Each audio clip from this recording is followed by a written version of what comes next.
Gorlami.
Buongiorno and Gorlami to you all, my friends. A little Schmeisser to brighten your day here. That's German for angry too, probably. I don't know. Listen, all I know is the sound it makes when it sends my future children's college fund downrange and into trash like a proper gentleman. And boys, hardly a more proper guy to dispense the seeds of hate than the losing team's very own German machine pistol MP-40.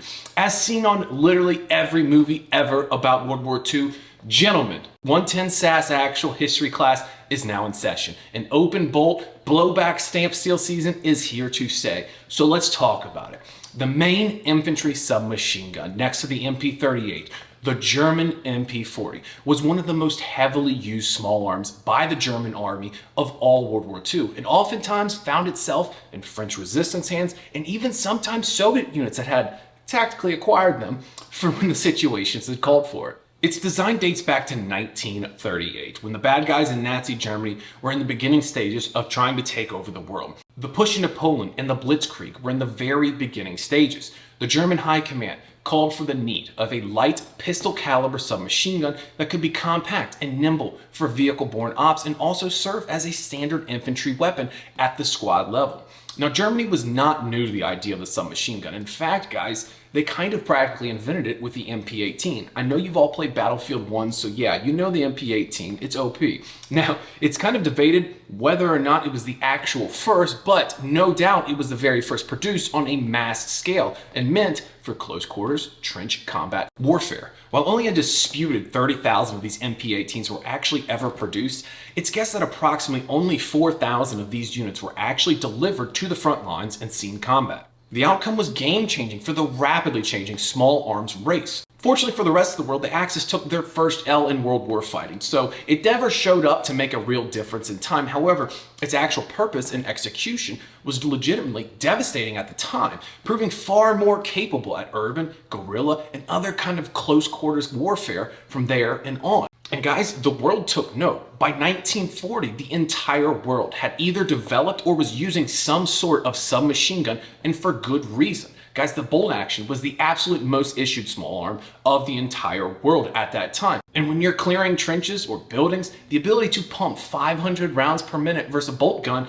will win 8 days a week. Spray and pray, baby. It's the name of the game, and accuracy through volume while pooping your pants in a life or death situation is probably one of the most effective methods with poorly trained soldiers. And we knew that at the time. Americans knew it, Germans knew it. Just look at Russia. How many PPS H-41s did you see on the front lines? Yeah, a ton of them. But despite a changing battlefield and tactics that were quite the opposite of the stalemate of trench warfare that was the Great War, the submachine gun still had serious use. In the MP-40, it was born. It was made reliably, cheaper, and faster than any other submachine gun of the time in the late 30s and early 40s. It was a real trendsetter.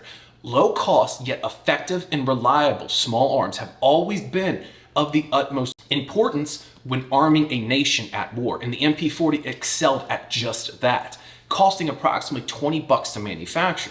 Guys, that's roughly $300 in today's fiat currency, but check back tomorrow because it'll probably be like, I don't know, $10,000 with current inflation rates.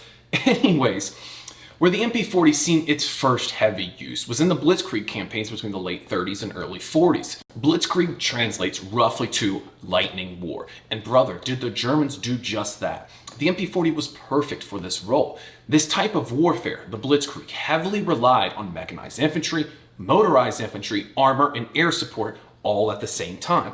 Ultra-fast and overwhelming strike forces to quickly demolish anything that stood in its way. It's a complex and very organized style of fighting that requires a considerable amount of discipline with a lot of moving parts. And when you're constantly on the move, running and gunning with an overwhelming force, the Germans would find themselves utilizing that MP-40 for that punishing, overwhelming, and highly maneuverable force multiplying volume of fire. Now, throughout the war, regardless whether it's the Axis or Allies, at the squad/team level, the entire force was based around the LMG or the automatic rifle. However, the German MG-34 and 42 was a cruise-served weapon and wasn't exactly highly mobile weapon system. So the MP-40 really helped fill that gap between support and suppressive fire and the dynamic engagements within, that 150-meter mark. It also made for a great firearm as it took very little marksmanship to excel with it. Now, during the course of World War II, especially towards the later years, the Germans were constantly struggling with retaining veteran soldiers' leadership, not because they were doing their 2 years and just going home, but because they were literally dying on the battlefield. So replacements filling the ranks that weren't exactly trained as extensively and didn't have that combat experience, spending that tremendous amount of time in the line of fire, becoming an excellent marksman, because, well, guys, they were just getting KIA and wounded at a rate which was very difficult to keep the ranks filled with that experienced leadership that's needed to run an army. This was definitely more widespread in the Soviet army as they were taking casualties much, much higher, especially in the beginning of the war, by arming them with submachine guns and utilizing more infiltration style tactics. But the Germans would also do this as well. However, the MP-40 was usually reserved for squad leaders or picked up by the most senior person. Now, guys, while they were widely used, actual official doctrine and tactics on how to employ the MP-40, it's not terribly extensive. Simple things like, if you see a bunch of people close together, hold the trigger and don't stop until it clicks. Now, I'm paraphrasing here, but that's actual written doctrine. It's called uninterrupted broad fire. And that's what they wanted to do. I guess they knew how to party back then. Typical doctrine like small short bursts and how to shoot from the hip on the move. Pretty loose, really, and was ultimately employed in training based on the squad's needs and that squad's style of tactics and their role. Now, guys, the assault role is ultimately its very best use, and another reason why squad leaders would mostly be the only ones to carry them. German doctrine required all movements during an assault to be led at the front by a squad leader. And I quote, knocking down the enemy with submachine gun fire, fallen rifle, or a curved spade. Pretty metal, but another reason, again, experienced leadership, it was just hard to find. They were simply put doing dangerous stuff and always at the front of that assault. Simply put, you just didn't see the MP-40 being used like the PPSH-41, like you see all the time with Soviet pictures. So guys, let's talk about the gun itself here. What we have is an open bolt, stamped metal machine gun. Pretty standard for the day. It was pretty much exclusively the only way that they made them back then. At least the most widespread and easiest to manufacture, I should say. But one of the most neat things about the MP-40 is its telescopic return spring guide, which serves as a recoil buffer. Now, that's not necessarily because, let's be real, the 9mm is a punishing recoil and difficult control machine. No, but it's never a bad thing to have a more tame and smoother shooting weapon system. And in the 30s and 40s, pretty much every army knew that. And its design really helps with that, along with not being chambered in, let's say, 45 ACP. The 9mm is a softer shooting round, and the gun is incredibly soft shooting. It has just the right rate of fire, the right balance of volume where you can manage that recoil and stay on target, but also get some rather devastating hate down range. Now, it only has one firing mode, and it's full rock and roll, but you absolutely can milk that trigger with simple single shots for aimed accuracy.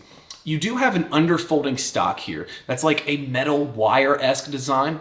It's relatively stable. It's very nice for the vehicle-borne ops and paratroopers and stuff, but it doesn't do that well as far as replacing a real fixed stock. You see loads and loads of pictures from the war with the stocks folded under, and it's pretty interesting because I'm gonna be honest, it kind of sucks to shoot without some sort of shoulder to brace on. You're kind of, well, no, you're legitimately just spraying and praying, hoping something connects. There's a good reason you guys don't see military hitters nowadays running around, moving and shooting with a folded stock. It simply just sucks for accuracy and recoil management. It's interesting to see so many of the German soldiers in World War II running around in combat with that thing folded. I mean, I guess if you're just kind of spraying from the hip and just doing the grazing fire, I guess it works, but there's nothing better than good quality, accurate suppressive fire.